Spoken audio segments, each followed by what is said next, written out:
Ang hirap naman ng kantang yun. Taas pa. Si Jana.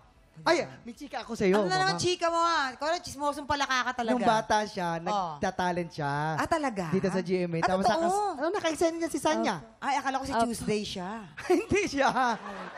Naka-eksena niya. Oo, Namimiss mo ba ang pag-arte uli? Opo. Super miss. Ay, ang galing ito mag-direct. Kunyari, bibigyan tayo ng eksena. Anong Ganito gusto mo? eksena, ha? Ganito eksena. Kunyari, syempre may power ka, lumilipad ka. Dinala mo kami sa roof deck. Nasa roof deck tayo. Ah, yes. ngayon. Ayan. Nasa roof deck tayo. Tapos, kontrabida to. Kontrabida to. Ipagtatanggol mo ako. Ako nanay mo. Kasi, gusto niya akong patayin. Ganon. O anuhin. Saktan. Okay? Kailangan pagtanggol mo. Kung nasa roof deck tayo, alam mo na, nasa roof deck. Okay? May powers po ako. May powers Oo, ka rin, may powers. May power ka. Pagtatanggol mo ko, nanay mo ko eh. Ito, kontrabida. Camera! Action! Ito na siguro, malaking paghingiting gagawin ko. Lumayo ka! Ha? Lumayo ka! Ay, roof deck to. Baka mahulog ako. Ayun na. Lumalaban ka ba sa akin? Oo. Lalaban ako. Lalaban ako sa'yo! Tumabi ka. Night Talon! Pinapatalunin mo! Ako talaga patatalunin mo? Ano ba? Itulak mo to! Nay, may powers tayo, Ako Nay. talaga patatalunin mo. Ako Tsaka nanay may mo. powers. May powers. May powers tayo. Pwede tayo lumipad, Nay. Ayun. Tsaka ayun yung makipaglaban. Nay, talon. Ay, talon. Ganon. Sige. Tignan natin kung mapapatalon. Itong ating mga inampalan. Ayun na nga, Jana. Kaya nga napansin ko, umaarte ka pala dati, kaya pala yung emotion mo habang kumakanta ka, nandun. For me, na-interpret mo na maayos yung message ng song. Naitawid mo kasi nga nadadala ng gestures, yung facial expression nandun. Connection nandun din. Kumukonect ka rin sa mga nanonood sa'yo. Yung range nandun din.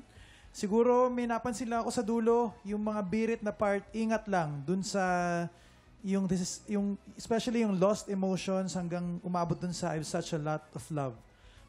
Medyo nag-shake yung tono dun sa lost emotions kaya hanggang dun sa next line na affect.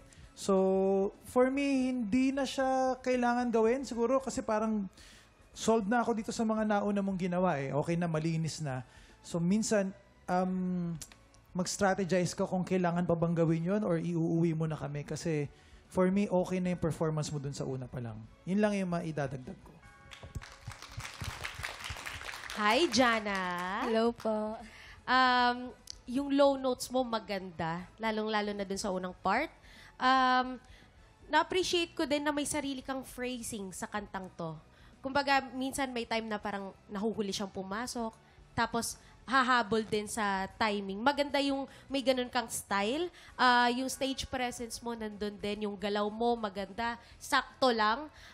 Yung high notes naman, sa pool mo naman yung mga notes.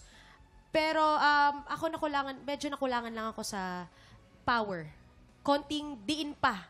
Hindi ko alam kung dahil ba super layo na ng mic mo nung bumirit ka or kailangan lang talagang i-improve mo pa yung power ng high notes mo. Kasi okay ka na sa verse, sa low notes, sa unang chorus, dun lang siguro sa high notes mo. Yan lang.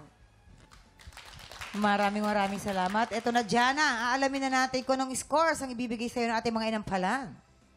Jana, ito ang mga bituin na binigay ko sa'yo.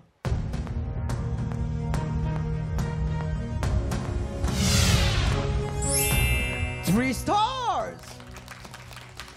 Jana, ang stars na binigay ko sa iyo today ay...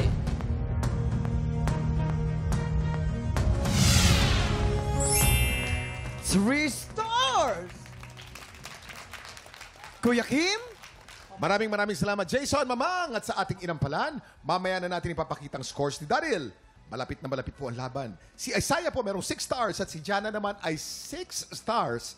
Ang tanong, sinong kalahok ang tatapat sa ating kampiyon ngayon na si Trixie Dayrit? Tutukan yan sa pagbabalik ng tanghalan ng kampiyon dito sa TikTok Live!